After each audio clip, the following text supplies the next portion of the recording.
So hello everyone, welcome back to our channel coding crane. So इस वीडियो में हम लोग डिस्कस करेंगे अबाउट फंक्शंस इन पाइथन। अब देखो, सबसे पहले हम लोगों का सिंटेक्स क्या है। अगर हम लोगों ने कोई भी फंक्शन लिखना है तो सबसे पहले हमारा कीवर्ड है DEF, डेफ कीवर्ड। ये हम लोग सबसे, अब हम लोगों को कुछ भी फंक्शन लिखना हो ना पाइथन में तो हम लोग स्टार्ट डेफ कीवर्ड से ही करते हैं। डेफ कीवर्ड की फुल फॉर्म होती है डेफिनेशन ऑफ अ फंक्शन। अब आपको डेफिनेशन वर्ड से समझ लग गई, जैसे आपको कोई भी XYZ की डेफिनेशन पूछे तो आप उसके बारे में लिखते हो, ठीक है। तो वैसे ही है कि डेफिनेशन ऑफ अ फंक्शन मतलब कि हम लोग उस फंक्शन के अंदर जो कुछ भी लिखेंगे, इसका मतलब कि हम लोग वो उसके बारे में लिख रहे हैं, ठीक है। तो ये होता है डेफिनेशन ऑफ अ फंक्शन, और यहाँ पे हम लोग कर रहे हैं उस फंक्शन को कॉल। अब देखो, इन दोनों में क्या डिफरेंस है। अगर हमने फंक्शन को कॉल करना है ना तो हम लोग सिंपली कर देंगे, उस फंक्शन का नेम लिख देंगे और ये ब्रैकेट्स लिख देंगे, पैरेंथेसिस लिख देंगे, ओके।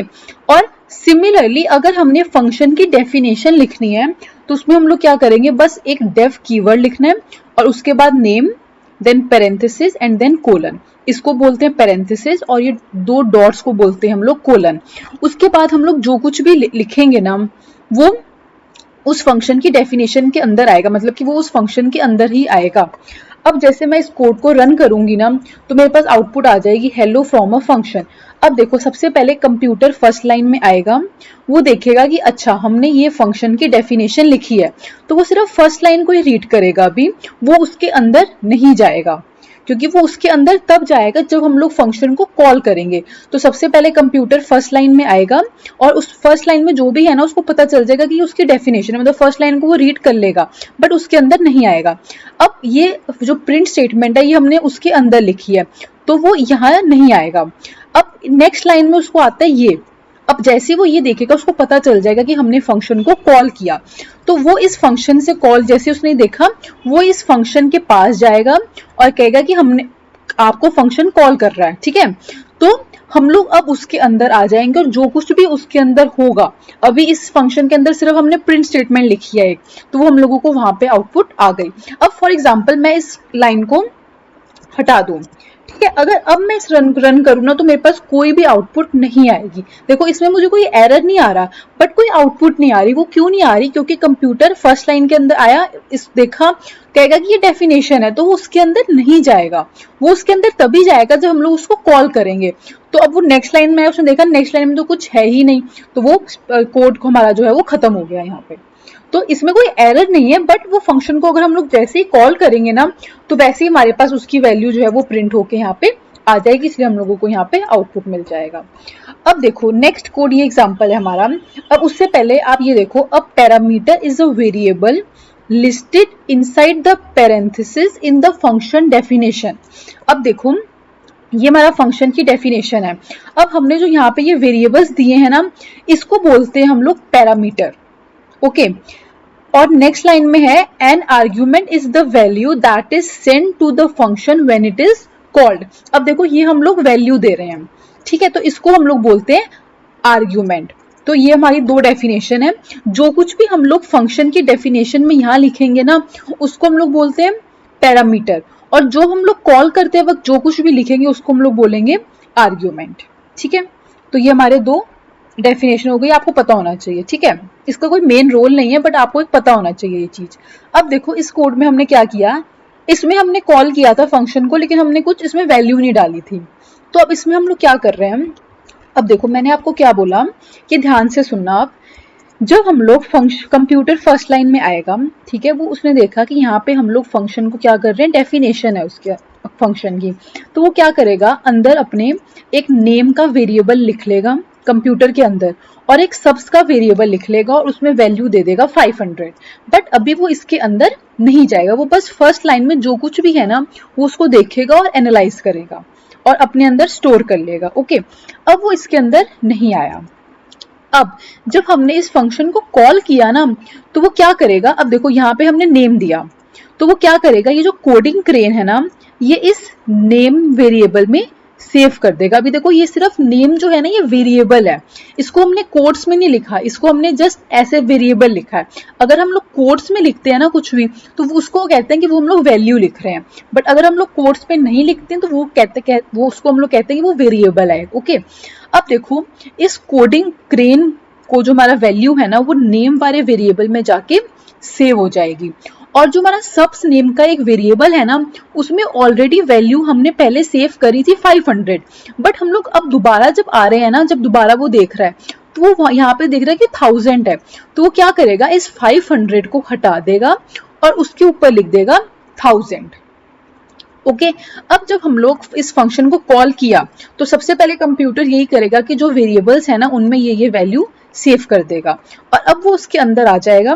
और जब हम लोग प्रिंट कमांड देंगे, प्रिंट नेम, तो जो नेम की वैल्यू है मतलब कि कोडिंग क्रेन, वो यहाँ पे इसकी जगह प्रिंट हो जाएगा, फिर एक कॉमा आएगा और फिर सबस वेरिएबल है उसकी जगह क्या प्रिंट होगा, उसकी जगह हमारा प्रिंट हो जाएगा 1000। तो जैसे मैं आपको रन करके दिखाती हूँ तो हमारे पास कोडिंग क्रेन फिर स्पेस फिर 1000 हम लोगों को प्रिंट होके आ रहा है। ठीक है, अब फॉर एग्जाम्पल मैं यहाँ पे 1000 ना दूं, ठीक है, इसको मैं यहाँ पे हटा देती हूँ। अब जब मैं इसको रन करूंगी ना तो हमारे पास वैल्यू आएगी 500। वो 500 क्यों है, क्योंकि हमने उसको कुछ चेंज नहीं किया। मतलब यहाँ पे अगर मैं 1000 लिखूं तो मैं उसको 500 को हटा के 1000 लिख रही हूँ, बट अगर मैंने कंप्यूटर ने दो वेरिएबल लिखे नेम और सबस नेम के, तो नेम में अभी तक उसके पास कोई वैल्यू नहीं है, बट हमने सबस वाले में यहाँ पे पैरामीटर जब हमने डिफाइन किया ना तभी हम लोगों ने वैल्यू दे दी। अब फॉर एग्जाम्पल मैं कोडिंग क्रेन को भी यहाँ से हटा दूं और अब मैं इसको रन करूं तो अब देखना यहाँ पे हमारे पास आएगी एरर। वो एरर क्यों आएगी, क्योंकि हमने क्या लिखा, हमने दो वेरिएबल लिखे नेम और सबस। ठीक है, अब हमने सबस को तो वैल्यू यहीं पे दे दी थी, बट हमने नेम को यहाँ पे कोई भी वैल्यू नहीं दी और ना हमने यहाँ पे फंक्शन को कॉल करते वक्त वैल्यू दी, तो हमारे पास इसी चीज का ये एरर आ रहा है। अब फॉर एग्जाम्पल नेम के बाद ही मैं यहाँ पे लिख दूं कोडिंग क्रेन, तो अब जब मैं इसको रन करूंगी ना तो अब मेरे पास कोई भी एरर नहीं आएगी, क्योंकि मैं उसकी डेफिनेशन लिख रही थी तभी मैंने वहां पे वैल्यू दे दी।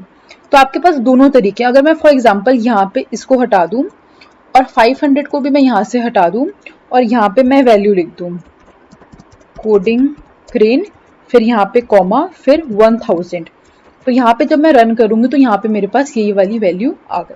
तो आपके पास ये 2-3 तरीके हैं जिसमें आप वैल्यूज लिख सकते हो। ठीक है, अब सेकंड हमारा जो नेक्स्ट कोड है वो ये है। अब देखो इसमें हमने फंक्शन की डेफिनेशन लिखी, उसके बाद कंप्यूटर इसके अंदर नहीं आएगा। अब एक और चीज आप ध्यान रखना, अब मैं आपको बार बार बोल रही हूँ कि ये डेफिनेशन के अंदर है। अब कैसे आपको पता चल रहा है कि डेफिनेशन के अंदर है, क्योंकि आपने ये इंडेंटेशन लिखा है।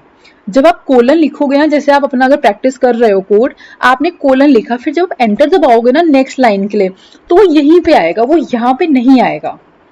समझ रहे हो? तो अगर आपने इसकी इतनी स्पेस के अंदर कुछ भी लिखा है ना तो वो इस फंक्शन के अंदर है। अब देखो फॉर लूप हमारी यहाँ पे स्टार्ट हुई, अब फॉर लूप के पहले भी हम लोगों ने इतनी स्पेस छोड़ी, इतनी। ठीक है, इसका मतलब जो प्रिंट है ना ये हमारी फॉर लूप के अंदर है। अगर मैं प्रिंट स्टेटमेंट ऐसे लिख दूं तो मतलब मेरी ये प्रिंट स्टेटमेंट फॉर लूप के अंदर नहीं है। अगर मैं यहाँ पे ऐसे लिखूं तो ये मेरी उसके फॉर लूप के अंदर है। तो ये हमारा इंडेंटेशन पाइथन में बहुत ही इंपॉर्टेंट है। जैसे जैसे आप कोड करोगे ना ऑटोमेटिकली आपको समझ लग जाएगी ये। ठीक है, अब देखो सबसे पहले हमने उसकी डेफिनेशन लिखी। कंप्यूटर फर्स्ट लाइन को देखेगा, वहां पे एक वेरिएबल लिख लेगा फूड नेम का, बट फूड में अभी भी कोई भी वैल्यू नहीं है, अभी वो इसके अंदर नहीं आएगा। अब वो नेक्स्ट लाइन में जाएगा, नेक्स्ट लाइन है फ्रूट्स। अब वो एक लिस्ट बना लेगा फ्रूट्स वेरिएबल की और उसमें सारी वैल्यू स्टोर कर देगा। अब नेक्स्ट लाइन में हमने क्या लिखा, इस फंक्शन को कॉल किया। जब हमने कॉल किया ना तो इसमें हमने क्या लिखा, ये वाली फ्रूट्स वेरिएबल लिख दिया। फ्रूट्स हमारा जो हमने लिखा ये क्या है, ये हमारा है आर्ग्यूमेंट। आर्ग्यूमेंट क्यों है, क्योंकि हमने फंक्शन की डेफिनेशन में उसको कॉल किया। अब जैसे ही हमने फ्रूट्स लिखा तो कंप्यूटर यहाँ पे ये सब कुछ ले जाएगा, मतलब फ्रूट्स की जगह ये सब कुछ आ गया। अब जैसे हमने इस फंक्शन को कॉल किया और हमने यहाँ पे फ्रूट्स लिखा, ठीक है, जरूरी नहीं है कि आपने ऐसे लिखना है। अगर फॉर एग्जाम्पल मैं यहाँ पे ऐसे लिखूं, इसको मैं कॉपी करके फ्रूट्स की जगह लिख दूं तो मेरा ये कोड भी एकदम राइट है। ठीक है, मैंने यहाँ पे क्या लिखा था, एक वेरिएबल लिखा फ्रूट्स और फिर फ्रूट्स को लिखा। चाहे मैं फ्रूट्स को लिखूं या उनकी वैल्यूज को लिखूं एक ही बात है। ठीक है, तो जैसे ही मैंने ये सारी वैल्यूज यहाँ पे लिखी ना और मैंने इस फंक्शन को कॉल किया तो जो फूड वेरिएबल है ना, यहाँ पे फ्रूट्स है और ये फूड है। ठीक है, तो इस फूड में ना ये सारी वैल्यूज सेव हो जाएंगी। क्योंकि हमने यहाँ पे ये वेरिएबल लिखा और जब हमने फंक्शन को कॉल किया तो उसके अंदर हमने वेरिएबल लिखा और इस फंक्शन को कॉल करते वक्त हमने ये वैल्यूज लिखी थी, तो ऑटोमेटिकली इस फूड वेरिएबल में ये सारी वैल्यूज सेव हो गई। अब हमने यहाँ पे सिंपली क्या किया, फॉर लूप चला दी, फॉर एक्स इन फूड। अब देखो इस फूड वेरिएबल में हमारे पास ये वैल्यू है, ओके।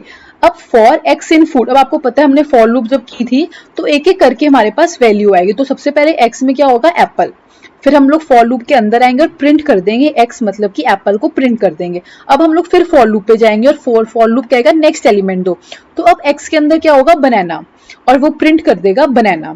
फिर हम लोग फॉर लूप पे जाएंगे, फिर नेक्स्ट वैल्यू है चेरी, तो अब एक्स के अंदर क्या है, चेरी, और हमने प्रिंट कर दी चेरी। अब हम फिर फॉर लूप पे जाएंगे, अब फॉर लूप कहेगा कि मेरे पास और कोई एलिमेंट नहीं है, तो हम लोग अब इसके अंदर कुछ और तो है नहीं, फॉर लूप के बाद और तो कुछ है नहीं इस फंक्शन के अंदर, तो हम लोग इस फंक्शन से बाहर आ जाएंगे। तो ये हमारा यहाँ पे आउटपुट होगी एप्पल, बनाना एंड चेरी, ये हमारी आउटपुट।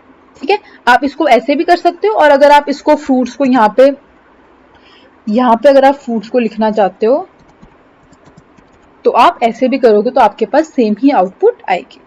ठीक है, तो ये हमारा था, हमने क्या लिखा, फंक्शन के अंदर फॉर लूप लिखी। तो फॉर लूप एकदम सेम काम करेगी जैसे काम करती है, बस ये है कि वो फंक्शन के अंदर है। अब फंक्शन की अगर हम लोग बात करें ना, फंक्शन का पर्पस क्या है। अब फॉर एग्जांपल आपने एक कोड को बार बार लिखना है। फॉर एग्जांपल मैंने यहाँ पे इस फंक्शन को दोबारा कॉल किया और इसमें मैंने वैल्यू दे दी हाय कॉमा हेलो। ठीक है, अब देखो जब मैं इसको कोड को रन करूंगी ना तो मेरे पास ये चीज आई, फिर मेरे पास ये चीज भी आई। मतलब कि इस फंक्शन का बेसिकली मतलब ये होता है कि आपने एक कोड लिख दिया, अब आपको उसको 10 बार एग्जीक्यूट करना है ना, तो आपको ये स्टेटमेंट बार बार नहीं लिखनी पड़ेगी फॉर लूप। आप जस्ट उस फंक्शन को कॉल करोगे और वैल्यूज दे दो, तो हर बार वो वैल्यूज चेंज हो के आपके पास आती रहेगी। तो ये फंक्शन का हमारा जो मेन मोटिव है, फंक्शन हम लोग क्यों यूज करते हैं कि हम लोग एक जगह इस फंक्शन में कोड लिख ली, जब भी हम लोगों को इस चीज की जरूरत होगी हम जस्ट उस फंक्शन को कॉल कर देंगे। ठीक है, अब नेक्स्ट और लास्ट कोड हमारे फंक्शन में है ये। अब देखो ये हमारा फंक्शन की डेफिनेशन है और ये हमने फंक्शन को कॉल किया। अब जैसे ही, अब देखो इसमें क्या होता है, हमने जब फंक्शन को कॉल किया ना ये, तो अब इस x की जगह क्या वैल्यू स्टोर हो जाएगी, 3, क्योंकि हमने फंक्शन को कॉल करते वक्त 3 की वैल्यू भेजी और यहाँ पे फंक्शन को कॉल करते वक्त एक वेरिएबल है x। तो जब हमने यहाँ पे लिखा 5 into 3, हमारे पास आउटपुट क्या आ गई, 15, और हमने क्या लिखा, 15 को रिटर्न कर दिया। अब देखो रिटर्न कीवर्ड है, फंक्शन के अंदर हम लोग यूज करते हैं। अब फॉर एग्जांपल मैंने रिटर्न से पहले एक वैल्यू लिखी कोडिंग क्रेन। ठीक है, ये मैंने फंक्शन रिटर्न से पहले एक प्रिंट स्टेटमेंट लिख दी, और जैसे ही मैं इस फंक्शन, एक मिनट ये गलत हो गया, अब जैसे मैं इस कोड को रन करूंगी ना, मेरे पास सबसे पहले क्या आएगा, कोडिंग क्रेन, और फिर रिटर्न स्टेटमेंट आ जाएगी। अब फॉर एग्जांपल मैं इस लाइन प्रिंट स्टेटमेंट को रिटर्न के बाद लिखती हूँ,